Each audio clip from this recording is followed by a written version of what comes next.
ആ സ്വർഗത്തിന്റെ കവാടം നിങ്ങളുടെ കൈവെള്ളയിൽ, നിങ്ങളുടെ കൈക്കുമ്പിളിൽ സുരക്ഷിതമായിരിക്കണം എന്നതാണ്. എന്താണ് സ്വർഗത്തിന്റെ കവാടം? ഇസ്ലാമിക ചരിത്രത്തിൽ ആരുമെത്താത്ത തസവൂഫിന്റെ നവോമണ്ഡലങ്ങൾ കടന്ന് അള്ളാഹുവിന്റെ പൂർണ്ണമായ പൊരുത്തം ആഗ്രഹിച്ചുകൊണ്ട് കടന്നുപോയ ഒരു മഹാനായ വലിയുണ്ടായിരുന്നു. ജനങ്ങൾക്കിടയിൽ നിന്ന് അകന്നു മാറി നിന്നുകൊണ്ട് ഇബാദത്തിലൂടെ, ആരാധനയിലൂടെ, സൽക്കർമ്മങ്ങളിലൂടെ, പുണ്യങ്ങളിലൂടെ അള്ളാഹുവിന്റെ പൂർണ്ണമായ പൊരുത്തം നേടാൻ വേണ്ടി കടന്നുപോയ ഈമാൻ തുളുമ്പുന്ന ഒരു പ്രിയപ്പെട്ട സൂഫിയായ, യോഗ്യനായ, ആബിദായ, ആലിമായ ഒരു മനുഷ്യനുണ്ടായിരുന്നു. അദ്ദേഹത്തിന്റെ ജീവിതത്തിലെ ഏറ്റവും വലിയ ആഗ്രഹം ആരും ഇന്ന് വരെ കടന്നു ചെന്നിട്ടില്ലാത്ത വിധം അള്ളാഹുവിന്റെ പൂർണ്ണമായ പൊരുത്തത്തിലേക്ക് എത്തുക എന്നതായിരുന്നു. അങ്ങനെ ആ പ്രിയപ്പെട്ട മനുഷ്യൻ മനുഷ്യർക്കിടയിലുള്ള ബന്ധങ്ങളെ കുറേശ്ശെ ഒഴിവാക്കി അവരെല്ലാം എന്റെ ഇബാദത്തിന് തടസ്സമാണ്, എന്റെ സർവ്വ ബന്ധങ്ങളും ഞാൻ ഒഴിവാക്കുന്നു, അള്ളാഹുവിന്റെ പൂർണ്ണമായ പൊരുത്തവും തൃപ്തിയും നേടി അവന്റെ ലിഖാഇന് വേണ്ടി എന്ന് തീരുമാനിച്ച് ആ പ്രിയപ്പെട്ട സൂഫിയായ മനുഷ്യൻ ഇബാദത്ത് ചെയ്യാൻ തുടങ്ങി. മനുഷ്യരിൽ നിന്ന് അകന്ന് മരുഭൂമിയുടെ ഒരു ഭാഗത്ത് പ്രത്യേകിച്ച് ഒരു ടെന്റ് കെട്ടിയിട്ട് ആ പ്രിയപ്പെട്ട സഹോദരൻ ഇബാദത്ത് ചെയ്യുമ്പോ അദ്ദേഹത്തിന്റെ പ്രിയപ്പെട്ട ഉമ്മ, 9.5 മാസത്തോളം തന്റെ വയറ്റിൽ ചുമന്ന പ്രിയപ്പെട്ട ഉമ്മ, ആ പ്രിയപ്പെട്ട ഉമ്മ ഈ പ്രിയപ്പെട്ട സഹോദരന്റെ മകന്റെ മുമ്പിലേക്ക് കടന്നു ചെന്നിട്ട് ആ പ്രിയപ്പെട്ട ഉമ്മ ആ മകനെ വിളിക്കുമ്പോ ആ മകൻ നമസ്കാരത്തിലായിരുന്നു, ആ മകൻ ഇബാദത്തിലായിരുന്നു. സുന്നത്ത് നമസ്കാരത്തിൽ ഏർപ്പെട്ടുകൊണ്ടിരിക്കുന്ന പൊന്നുമകനെ സ്വന്തം ഒരാവശ്യത്തിന് വേണ്ടി പ്രിയപ്പെട്ട ഉമ്മ വിളിക്കുമ്പോ ആ മകൻ ഉമ്മാക്ക് മറുപടി കൊടുക്കുന്നില്ല. ആ മകന്റെ മനസ്സിന്റെ അകത്ത് ആശങ്കകളായി. ഉമ്മയേക്കാൾ ഞാൻ സ്നേഹിക്കുന്ന പടച്ചതമ്പുരാന് ഞാനിപ്പോ നമസ്കാരം നടത്തിക്കൊണ്ടിരിക്കുകയാണ്, ആ നമസ്കാരത്തെ മുറിച്ചിട്ട് എന്റെ ഉമ്മാക്ക് മറുപടി കൊടുക്കണമോ, അതല്ല ഈ സുന്നത്ത് നിസ്കാരം പൂർത്തീകരിക്കണമോ? മനസ്സിൽ ആശങ്കയുണ്ട്. കുലുക്കി നോക്കിയിട്ട് അവസാനം തീരുമാനമെടുത്തത് ഇബാദത്ത് പൂർത്തീകരിക്കുക, അതിനുശേഷം ഉമ്മാക്ക് മറുപടി കൊടുക്കുക. പക്ഷേ ആദ്യമായിട്ട് ഉമ്മ വന്നു മകനെ വിളിച്ചപ്പോൾ മകൻ മറുപടി കൊടുക്കാത്തത് കൊണ്ട് പ്രിയപ്പെട്ട ഉമ്മയുടെ മനസ്സിന്റെ അകത്ത് ഒരു വേദനയുണ്ടായി, ഒരു നീറ്റലുണ്ടായി, ഒരു സങ്കടമുണ്ടായി. ആ പ്രിയപ്പെട്ട ഉമ്മ വേദനയോടവിടെ നിന്ന് മടങ്ങിപ്പോയി. കാലം ഒരുപാട് കഴിഞ്ഞുപോയി. ഈ പ്രിയപ്പെട്ട സൂഫിയായ മനുഷ്യൻ ആഗ്രഹിച്ചതുപോലെ ഉന്നതമായ പദവിയിലേക്ക്, സ്ഥാനത്തിലേക്ക് അല്ലാഹു റബ്ബുൽ ഇസ്സത്ത് എത്തിക്കുകയാണ്. മരുഭൂമിയുടെ ഒരു ഭാഗത്ത് ഒരു പ്രത്യേകിച്ച് ടെന്റ് കെട്ടിയിട്ട് ആ മനുഷ്യൻ ഇബാദത്ത് ചെയ്തുകൊണ്ടിരിക്കുമ്പോ വെളുത്തു തുടുത്ത് അതീവ സുന്ദരിയായ ഒരു പെണ്ണ് മലമുകളിൽ നിന്ന് താഴേക്ക് ഇറങ്ങി വരികയാണ്. ഈ സോലിഹായ മനുഷ്യന്റെ സുന്ദര പൂമുഖം കണ്ടപ്പോ ആ പ്രിയപ്പെട്ട പെണ്ണ് പരിസരം മുഴുവനും വീക്ഷിക്കുകയാണ്. ഇല്ല, ഒരാൾ പോലും കാണാനില്ല, ഒരാൾ പോലും പരിശോധിക്കാനില്ല, ഒരാൾ പോലും കുറ്റപ്പെടുത്താനില്ല, ഒരാൾ പോലും പരിഹസിക്കാനില്ല. ഈ പ്രിയപ്പെട്ട സുന്ദരനായ യുവാവിനെ എന്റെ ആവശ്യം നിർവഹണത്തിന് വേണ്ടി, എന്റെ വികാര പൂർത്തീകരണത്തിന് വേണ്ടി ഞാൻ ക്ഷണിച്ചാൽ ആരും ഇവിടെ അറിയുകയില്ല. എന്നെ പോലെ ഒരു സുന്ദരിയായ പെണ്ണ് ക്ഷണിച്ചാൽ ഏതു യുവാവും വലയിൽ വീടുമെന്നുറപ്പിച്ച് ഈ പ്രിയപ്പെട്ട സുന്ദരിയായ പെണ്ണ് വന്യവയോധികനായ ഇബാദത്ത് ചെയ്തുകൊണ്ട് കഴിഞ്ഞുകൂടുന്ന ഈ പ്രിയപ്പെട്ട സോലിഹായ മനുഷ്യനെ വ്യഭിചാരത്തിലേക്ക് ക്ഷണിക്കുകയാണ്.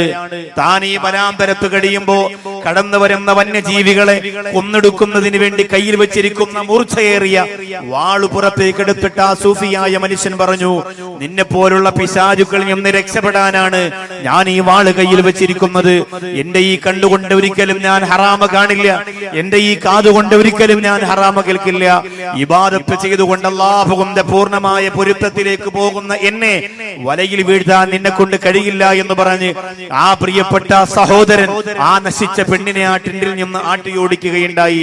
പെണ്ണല്ലേ, പെണ്ണിന്റെ മനസ്സിൽ പക വന്നാൽ, പെണ്ണിന്റെ മനസ്സിൽ വെറുപ്പ് വന്നാൽ, പെണ്ണിന്റെ മനസ്സിൽ വിദ്വേഷം വന്നാൽ, പെണ്ണിന്റെ മനസ്സിൽ അകത്ത് വല്ലാത്ത നീറ്റൽ അനുഭവപ്പെട്ടാൽ ആ പ്രിയപ്പെട്ട സോലിഹായ മനുഷ്യനെ ആ പെണ്ണ് ശിക്ഷിക്കാൻ വേണ്ടി തീരുമാനിച്ചു. ഒരു ആട്ടിടയനുമായി ശാരീരിക ബന്ധത്തിൽ ഏർപ്പെട്ട് ഈ പ്രിയപ്പെട്ട പെണ്ണ് ഗർഭം ധരിക്കുകയാണ്. പ്രസവിക്കുമ്പോ ചോരയുടെ മണം മാറാത്ത കുഞ്ഞിനെയും കയ്യിലെടുത്തു വെച്ച് മലമുകളിൽ നിന്ന് താഴേക്ക് ആ പ്രിയപ്പെട്ട പെണ്ണ് ഇറങ്ങി വരുമ്പോ അന്ന് ഈ പ്രിയപ്പെട്ട മനുഷ്യൻ ഏറ്റവും വലിയായി അള്ളാഹുവിന്റെ പൊരുത്തത്തിലേക്ക് പറന്നെത്തി കഴിഞ്ഞു. ജനങ്ങളെല്ലാവരും അദ്ദേഹത്തെ കാണാൻ വേണ്ടി കാത്തു നിൽക്കുന്നു. ആയിരക്കണക്കിന് ആളുകൾ അദ്ദേഹത്തെ ഒന്ന് മുസാഫഹത്ത് ചെയ്യാൻ വേണ്ടി കാത്തിരിക്കുന്ന പദവിയിലേക്ക്, പവറിലേക്ക് ആ മനുഷ്യനെത്തി. മലമുകളിൽ നിന്ന് താഴേക്ക് ഇറങ്ങി വന്ന പെണ്ണ് സുന്ദരിയായ സുന്ദരിയായ പെണ്ണ് തന്റെ കയ്യിലിരിക്കുന്ന ചോരയുടെ മണം മാറാത്ത കുഞ്ഞിനെ ജനങ്ങളുടെ മുമ്പ് കാണിച്ചിട്ട് പറഞ്ഞു, ഈ കുഞ്ഞിന്റെ പിതാവ് നിങ്ങൾ വലിയെന്ന് പറയുന്ന കള്ള ഷെയ്ഖാണ്, ഈ കുഞ്ഞിന്റെ വാപ്പ അയാളാണ്. അതുകൊണ്ട് ഒരു കാരണവശാലും ആ കള്ളന്റെ ആ കപടന്റെ മുമ്പിലേക്ക് ഇനി നിങ്ങൾ കടന്നു പോകരുത് എന്ന് പറഞ്ഞ് ആ പെണ്ണ് നാട് മുഴുവനും പ്രശ്നങ്ങൾ ഉണ്ടാക്കിയപ്പോൾ എല്ലാ ജനങ്ങളും പിന്തിരിയുകയാണ്. ജനങ്ങൾ അങ്ങനെയാണ്. ചെറിയ ഒരു വാർത്ത കേൾക്കുമ്പോൾ ആ ഒരു വ്യക്തിയിൽ നിന്ന് അകന്നു പോകാൻ ജനങ്ങൾക്ക് ഒരുപാട് സമയമൊന്നും വേണ്ട. എല്ലാവരും പിന്തിരിഞ്ഞു. കല്ലും കവണയും അടിയും ഇടിയുമായി ആ സഹോദരങ്ങൾ എല്ലാവരും കൂടി ഈ സോലിഹായ ആരിഫായ മനുഷ്യന്റെ ടെന്റ് വളഞ്ഞു. എന്നിട്ട് അയാളോട് പറഞ്ഞു, നീ കള്ളനാണ്. സുന്ദരിയായ ഒരു പെണ്ണിനെ വ്യഭിചരിച്ചിട്ട് ആ പെണ്ണ് പ്രസവിച്ച കുഞ്ഞുമായി ഇവിടെ വന്ന് നിൽക്കുകയാണ്. അതുകൊണ്ട് സത്യം പറയടാ എന്ന് പറഞ്ഞ് ആദ്യത്തെ ഏറ് കൊടുത്ത ആ പ്രിയപ്പെട്ട സഹോദരൻ പറഞ്ഞു, ഞാനൊന്ന് 2 റക്അത്ത് നിസ്കരിച്ചിട്ട് എനിക്ക് 2 റക്അത്ത് നിസ്കരിക്കാനും ദുആ ചെയ്യാനുമുള്ള ഒരു അവസരം നിങ്ങൾ തരിക, എന്നിട്ട് നിങ്ങൾ എന്നെ എറിഞ്ഞു കൊല്ലുക. എല്ലാവരും ക്ഷമയോടെ കാത്തിരുന്നു. 2 റക്അത്ത് നമസ്കരിക്കാൻ വേണ്ടി ഇറങ്ങി വന്ന പ്രിയപ്പെട്ട സഹോദരൻ തന്റെ കരമുയർത്തിയിട്ട് അല്ലാഹു റബ്ബുൽ ഇസ്സത്തിനോട് കരഞ്ഞുകൊണ്ട് പറഞ്ഞു, നാഥാ, ഇന്നുവരെ നിനക്ക് ഞാനൊരു തെറ്റും ചെയ്തിട്ടില്ല തമ്പുരാനെ. എന്റെ കണ്ണുകൊണ്ട് ഞാനൊരു ഹറാമ കണ്ടിട്ടില്ല, എന്റെ കാതുകൊണ്ട് ഞാനൊരു ഹറാമ കേട്ടിട്ടില്ല, എന്റെ കയ്യോ കാലോ കൊണ്ട് ഒരാളെ പോലും ഞാൻ ഉപദ്രവിച്ചിട്ടില്ല. എന്തിനാണിപ്പോൾ ഇങ്ങനെ ഒരു പെണ്ണിന്റെ പരീക്ഷണം എനിക്ക് നീ തന്നറിയില്ല. അതുകൊണ്ട് ചോരയുടെ മണം മാറാത്ത പ്രിയപ്പെട്ട കുഞ്ഞിനോട് നിന്റെ പിതാവ് ഞാനാണോ എന്ന് ചോദിക്കുമ്പോ, അല്ലാഹുവേ, ഞാൻ ഇത്രയും കാലം ചെയ്ത ഇബാദത്തിനെ പരിഗണിച്ച്, ഞാൻ ഇത്രയും കാലം ചെയ്ത സൽക്കർമ്മങ്ങളെ പരിഗണിച്ച് ആ കുഞ്ഞിനെ കൊണ്ട് നീ ഒന്ന് സംസാരിപ്പിക്കണേ അല്ലാ എന്ന് ആ മഹാനായ വലിയ അല്ലാഹു റബ്ബുൽ ഇസ്സത്തിനോട് പൊട്ടിക്കരഞ്ഞുകൊണ്ട് പറയുമ്പോൾ എല്ലാവരും പുച്ഛിച്ചു തള്ളുകയാണ്. എല്ലാവരും കളിയാക്കി ചിരിച്ചു പുച്ഛിച്ചു തള്ളുകയാണ്. എങ്ങനെയാണ് ഈ പ്രിയപ്പെട്ട മനുഷ്യന് ചോരയുടെ മണം മാറാത്ത കുഞ്ഞിനെ കൊണ്ട് സംസാരിപ്പിക്കാൻ കഴിയുക? എല്ലാവരും കളിയാക്കി.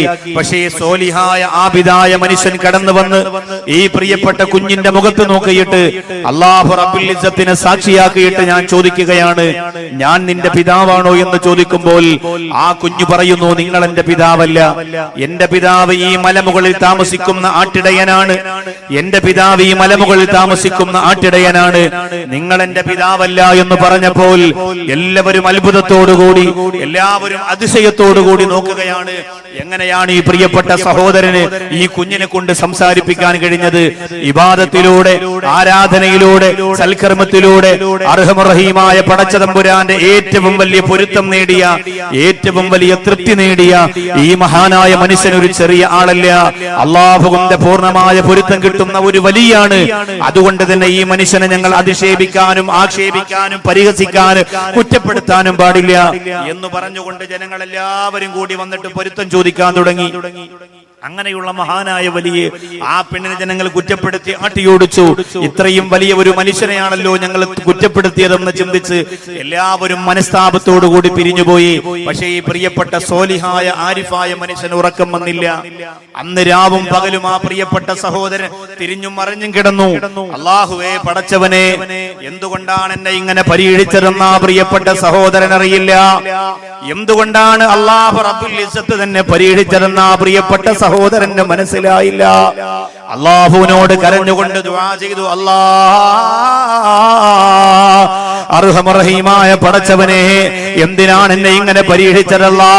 ഒരു തെറ്റ് പോലും ചെയ്യാതെ, ഒരു പാപക്കറകൾ പോലും വിരളാതെ പരിശുദ്ധമായ ജീവിതവും നയിച്ചുകൊണ്ട് കടന്നു വരുന്ന എന്നെ ഇങ്ങനെ പരീക്ഷിച്ചത് എന്തിനാണ് അല്ലാ?